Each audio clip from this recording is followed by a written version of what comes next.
பணக்காரங்க கடைபிடிக்கும் 10 சூட்சும ரகசிய பழக்கங்களை பற்றி பார்ட் 1ல் நம்ம பார்த்துருந்தோம். அதனுடைய பார்ட் 2 வீடியோ தான் இது. இந்த வீடியோவில் அவங்க வெளி உலகிற்கு சொல்லாத வாழ்க்கையை முழுசாக மாற்றக்கூடிய இன்னும் 10 ரகசியங்களை பற்றி தெரிஞ்சுக்க போகிறோம். இந்த 10மே ரியலிஸ்டிக்காகவும் ப்ராக்டிக்கலாகவும் இருக்க போகுது. வீடியோவை முழுசாக பாருங்கள். Welcome to my channel. நான் உங்கள் பிரியா. என் சேனலை சப்ஸ்கிரைப் பண்ணி தொடர்ந்து ஆதரவு கொடுத்துட்ருக்கேன். உங்கள் எல்லாருக்குமே ரொம்ப நன்றி. இனிமேல் சப்ஸ்கிரைப் பண்ண போகிறவங்களுக்கும் ரொம்ப ரொம்ப நன்றி. ஃபஸ்ட்டு பாயிண்ட் என்ன அப்படின்னா டைம் மேனேஜ்மெண்ட். அதாவது நம்ம எல்லாருமே டைம் மேனேஜ்மெண்ட்டை நோக்கி தான் பயணிப்போம். ஆனால் பணக்காரர்கள் டைம் மேனேஜ்மெண்ட்டை விட எனர்ஜி மேனேஜ்மெண்ட்டை தான் முக்கியமாக நினைப்பாங்க. அதாவது நம்ம ஒரு வேலை செய்கிறோம் அப்படின்னா எவ்வளோ நேரம் நம்ம வேலை செய்கிறோம் அப்படிங்கிறத நம்ம எல்லாரும் பார்ப்போம். ஆனால் அவங்க எவ்வளோ நேரம் வேலை செய்கிறோம் அப்படிங்கிறத பார்க்காம எவ்வளோ எனர்ஜியாக அந்த வேலையை செய்கிறாங்க அப்படிங்கிறத பார்க்குவாங்களாம். பெரும்பாலும் நம்ம வேலைக்கு கொடுக்குற முக்கியத்துவத்தை நம்ம உடல் ஆரோக்கியத்துக்கு கொடுக்குறோமா இல்லை நம்ம டெய்லி ரொட்டீன் ஹேபிட்ஸ்க்கு கொடுக்குறோமா அப்படின்னு கேட்டிங்கன்னா மிகப்பெரிய கொஸ்டின் மார்க் தான். அதனால தான் அவங்க தூக்கம், எக்ஸசைஸ், ஃபுட் ஹேபிட்ஸு இதெல்லாமே ரொம்ப எனர்ஜியாக ஹெல்த்தியாக வச்சுக்குவாங்க. இந்த விஷயத்தை நம்ம கவனிக்கவே மாட்டோம். செகண்ட் பாயிண்ட் என்ன அப்படின்னா ஒரு ஃபெயிலர் ஃபேஸ் பண்ணுறாங்க அப்படின்னா ஃபஸ்ட்டு நம்மளாக இருந்தோம் அப்படின்னா ஒரு ஃபெயிலர் ஆன உடனே ஒரு மூலையில் உட்காந்து கவலைப்பட்டுக்கிட்டு இருப்போம். ஆனால் அவங்க ஒரு ஃபெயிலரை ஃபேஸ் பண்ணுறாங்க அப்படின்னும்பொழுது அதுதான் சக்ஸஸ்க்கான ஃபஸ்ட்டு ஸ்டெப் அப்படின்னு சொல்லிட்டு அவங்க அதை ஸ்போர்ட்டிவாக எடுத்துக்கிட்டு ஃபெயிலரை கூட ரசிக்க தொடங்குவாங்க. தோல்வி வந்தாவே சுத்தமாக பயப்படுறதோ கவலைப்படுறதோ பண்ண மாட்டாங்க. சக்ஸஸ்க்கு அதுதான் ஷார்ட்கட் அப்படின்னு நினைப்பாங்க. தேர்ட் பாயிண்ட் என்ன அப்படின்னா ஃப்ரெண்ட்ஸை சூஸ் பண்ணுறது. ஒரே மாதிரி சிந்திக்கிற ஆட்களை, அதாவது அவங்களும் இவங்களும் ஒரே மாதிரி சிந்திப்பாங்க, அந்த மாதிரி ஆட்களை தான் நட்பு வட்டாரத்தில் வச்சுக்குவாங்க.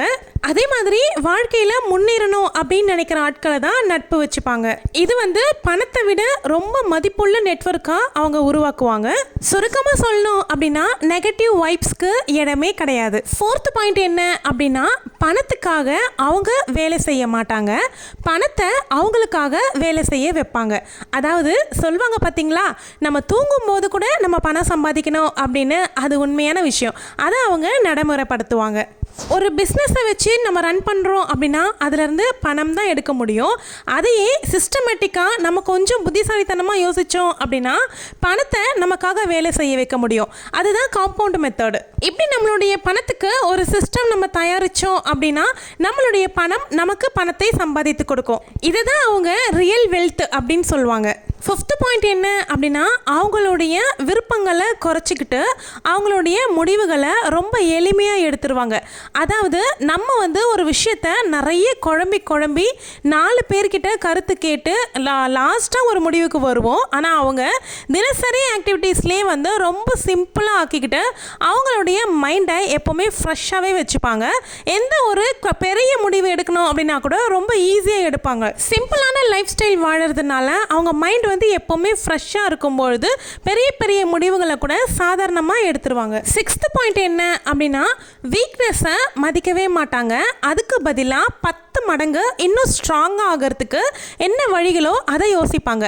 இதே நம்மளாக இருந்தோம் அப்படின்னா நமக்கு ஏதாவது ஒரு வீக்னஸ் இருக்குது அப்படின்னா அதை பற்றி மட்டுமே நம்ம யோசிப்போம். இது நம்மளுக்கு வரலையே, இது நம்ம வீக்காக இருக்கோமே அப்படின்னு மட்டும்தான் நம்ம யோசிச்சுட்டு இருப்போம். இதை விட்டுட்டு அடுத்து என்ன பண்ணணும் அப்படின்னு நம்ம நினைக்க மாட்டோம். ஆனால் அவங்க வீக்னஸை புறந்தள்ளிட்டு அதுக்கு ஸ்ட்ரென்த்தனாக ஸ்ட்ராங்காக ஆகிறத பற்றி 10 மடங்கு எப்படி ஸ்ட்ராங் ஆகலாம் அப்படிங்கிறத பற்றி எப்போவுமே சிந்திச்சுக்கிட்டு இருப்பாங்க. சிந்திக்கிறது மட்டும் இல்லாமல் அதை செயல்படுத்தவும் செய்வாங்க. செவன்த் பாயிண்ட் என்ன அப்படின்னா ஒரு நல்ல ஆப்பர்ச்சுனிட்டி கிடைக்குது அப்படின்னும் பொழுது அவங்க கிடைக்கிற சேலரியை விட நல்ல ஆப்பர்ச்சுனிட்டியை தான் யூஸ் பண்ணுவாங்க. ஒரு வருஷம் கிடைக்கக்கூடிய சேலரியை காட்டிலும் அவங்களுக்கு கிடைக்கிற ஒரே ஒரு வாய்ப்பை அவங்க பயன்படுத்துவாங்க. அதாவது ஒரு வருஷ சம்பளத்துக்கு அவங்க கொடுக்குற மதிப்பை காட்டிலும் ஒரே ஒரு வாய்ப்புக்கு அதிகமாக அவங்க மதிப்பு கொடுக்குறாங்க. அந்த வாய்ப்பை பிடிச்சிக்கிட்டு அதுலேருந்து எப்படி முன்னேறலாம் அப்படிங்கிறத தான் யோசிப்பாங்க. அதனால தான் அவங்க எப்போ டெசிஷன் எடுக்கும் பொழுதும் அவங்க ஆப்பர்ச்சுனிட்டி பேஸ்டாகவே டெசிஷன் எடுப்பாங்க.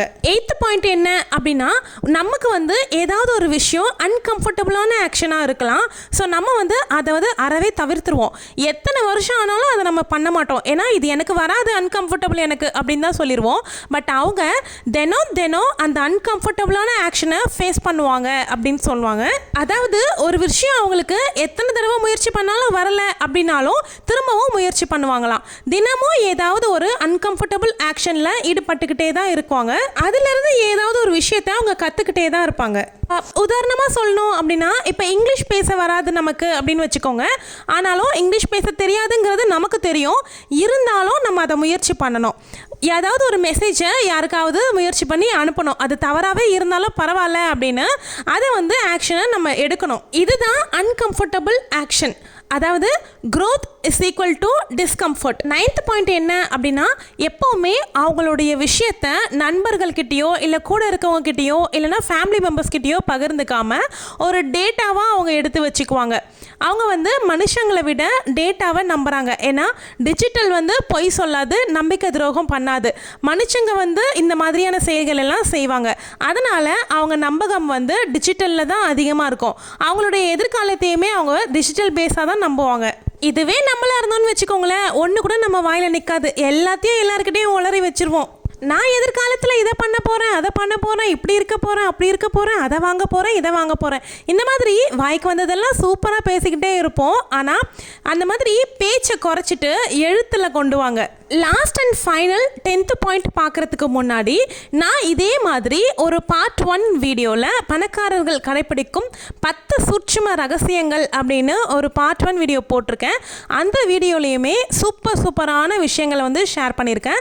நீங்கள் யாருமே அந்த வீடியோ இன்னும் பார்க்கல அப்படின்னா டிஸ்கிரிப்ஷனில் அதனுடைய லிங்க் வைக்கிறேன். கண்டிப்பாக பாருங்கள், உங்களுக்கு அது ரொம்ப யூஸ்ஃபுல்லாக இருக்கும். அந்த வீடியோ இப்போ வரைக்கும் சேனலில் மோஸ்ட் பாப்புலர் வீடியோவாக போயிட்டுருக்கு. லாஸ்ட்டு 10th பாயிண்ட் என்ன அப்படின்னா, அவங்க வந்து ஏர்னிங்ஸை விட லேர்னிங்க்கு தான் இம்பார்ட்டன்ஸ் கொடுப்பாங்களாம். இதே நம்மளாக இருந்தோம்னு வச்சுக்கோங்களேன், இதுக்கு மேலே நம்ம ஒரு லேர்ன் பண்ணி என்ன பண்ண போகிறோம், ஏர்னிங்ஸ் பண்ணுறதுக்கு போகலாம், அதாவது நம்மளுக்கு கை கொடுக்கும் அப்படின்னு நினைப்போம். பட் அவங்க வந்து டெம்பரவரியான ஒரு விஷயத்தை வந்து அவங்க பார்க்க மாட்டாங்களாம். பர்மனண்ட்டான ரிட்டர்ன்ஸ் எது கொடுக்கும் அப்படின்னு தான் பார்ப்பாங்களாம். அதனால் தினம் ஒரு ஸ்கில்லை வளர்த்துக்கணும் அப்படிங்கிறதுக்காக ஏர்னிங்ஸில் அவங்க இன்ட்ரெஸ்ட் காட்டுறதுக்கு பதிலாக லேர்னிங்கை பண்ணுவாங்களாம். தினமும் ஏதாவது ஒரு விஷயத்தை கற்றுக்கிறதுல தான் அவங்க முக்கியத்துவம் காட்டுவாங்க. இந்த 10 விஷயத்தையும் நம்ம ஃபாலோ பண்ண ஆரம்பிச்சிட்டோம் அப்படின்னா பணக்காரர்கள் இருக்கும் பாதைக்கு நம்ம ஸ்லோவான ஸ்டெடியாக மூவ் ஆகிட்டே இருப்போம். நான் வீடியோவில் சொல்லியிருந்தேன், இந்த 10 ரகசியத்தில் உங்களுக்கு எந்த ரகசியம் ரொம்ப பிடிச்சிருக்கு, நீங்கள் எதை ஃபாலோ பண்ண போகிறீங்க அப்படிங்கிறத கமெண்ட்டில் ஷேர் பண்ணுங்கள். வீடியோ பிடிச்சிருந்தா வீடியோவை லைக் பண்ணிக்கோங்க. லைக் பண்ணுற லைன்லேயே ஹைப் ஆப்ஷன் இருக்கும், அதுவும் கொடுத்துக்கோங்க. சேனலை மறக்காமல் சப்ஸ்கிரைப் பண்ணிடுங்க. இதனுடைய பார்ட் 3 வீடியோ வேணும் அப்படின்னு நினச்சிங்கன்னா கமெண்ட் பாக்ஸில் பார்ட் 3 அப்படின்னு கமெண்ட் பண்ணுங்கள். என்னை உனக்காக பிளேலிஸ்ட்டுமே செக் பண்ணிக்கோங்க. தேங்க்யூ.